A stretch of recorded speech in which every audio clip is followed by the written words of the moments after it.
The other thing that I now can use this new reservoir for, this container, is I can also use this now to actually add fluid, an electrolyte, to the cell or to the reservoir itself.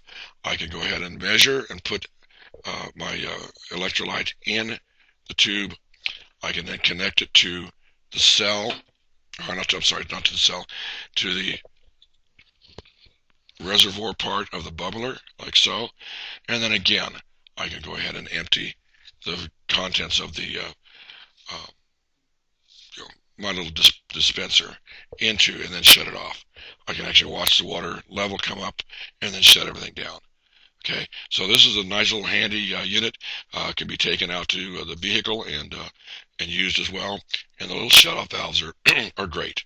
Okay, now if a person would choose to use clear acrylic for the outside um, for the outside of your container, that will actually give you a couple of advantages.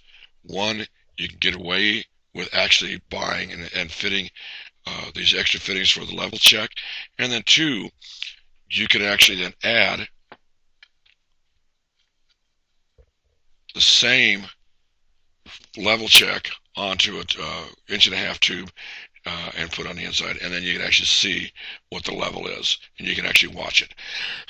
Now, I do want to say this. I do recommend strongly that for the inside tubing and for the secondary bubbler, I strongly recommend that you use ABS. ABS is a bit softer plastic. It is not brittle, and if in the event of a catastrophic failure, which I really don't believe that this unit will have one, but if in the event of a catastrophic failure, the ABS will not shatter. It actually will not shrapnelize. It will stretch and actually rip apart.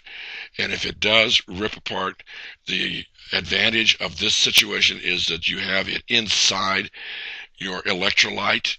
The electrolyte is liquid, of course, and if hydrogen is expanding and causing this to blow, it will be quenched immediately when it runs into the fluid itself.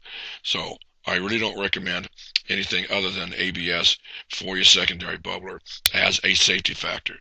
Again, I truly believe that this can will not sustain or will not allow that kind of a catastrophic failure.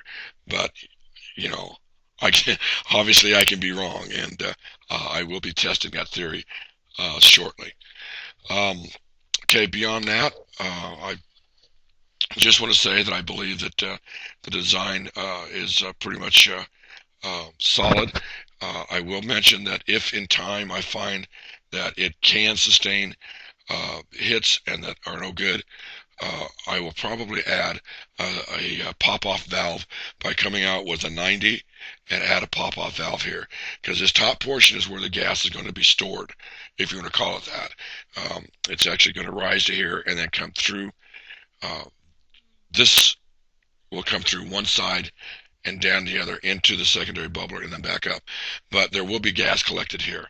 I can actually tap into here, put an L, put a pop off, and then if for some reason, if it does tend, or if there's some reason where a flashback does get all the way down, back, because it'd have to come in, it'd have to go back down, it'll have to come or out around, and then down into here, and it would actually be all flame into here before it touches this off. If it ever did that, then this pop off would save that. Again, I don't believe it will happen. Again, because follow the path. If I've got flame, flame has got to first of all go into the top. It's got to make its way through stainless steel, the stainless steel wool I have up here. Then it's going to take it run into the air stone.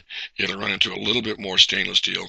It's got to go down into the secondary bubbler, and once it runs into there, there's water and so forth in that. In order for the flame to actually get back out again, it would have to take and push all that water completely out, down through the tube, back up, and has to push all the water first through the tube, and then a flame has still got to take and follow behind it. And then once that flame, and once the water got down in, and once the flame was able to reach this cavity, then it would cause the catastrophic failure. I honestly don't believe that in this particular design you're going to see that. I am, however, going to finish the completion on my EBN cell, which should produce somewhere between 3 and 5 liters. I will then run this thing at 3 and 5 liters per minute and purposely try to destroy it. I will do my best to videotape that. Currently, I don't have a video camera. This is just on a webcam, but I can probably set the webcam up in such a way to see if it goes, if I can actually witness a catastrophic failure. Again, I don't believe it's going to happen, but I am going to do my best to uh, prove myself right by touching it off and actually, I guess I should say, try to prove myself wrong. I will do my best to blow this thing up. Um, so there you have it. I hope you like the design. Um, yeah, as also a side note, this can be made as tall as you want, as big as you want. You can, if you wish, scale it up, scale it down. Uh, but I think that by using it in this fashion, with all of the components that I have together, should make it very nice and very safe and stable unit to use with any cell, but in particular a dry cell. Thank you.